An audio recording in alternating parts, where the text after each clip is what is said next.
तर जे आहे क्लॅम्प्स ते विजिबल असायला हवे. Then antiseptic solution, cross check connection proper आहे का. अँड देन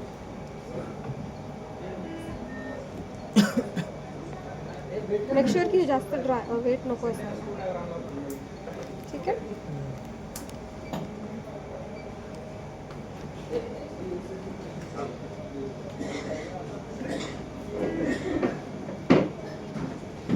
हे फोल्डिंग करताना पण मी कॅथेटरला जास्त लिफ्ट नाही केलं. ठीक आहे. हे पण record. जेव्हा इमर्जन्सी येते ना त्या टायमाला आपल्याला हा मायक्रोपोडचा फार इश्यू होतो. कॅथेटर मायक्रोपोड काढता येत नाही. थोडंसं आपण जर हे केलं. मी कॉइनच वापरतो. मी आतापर्यंत बघितलं पण नाही. तर तुम्ही ही पद्धत वापरू शकता इन सेफ्टी पर्पज.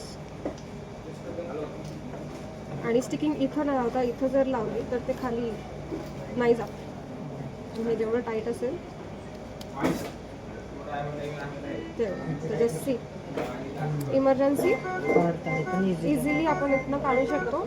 आणि सी नाही निघते शीट. पण मग झोपताना गेट झोपले असेल तर खाली येतं तर नाही येत. सो दॅट इज असं सिक्युअर असतं. काढू शकतात.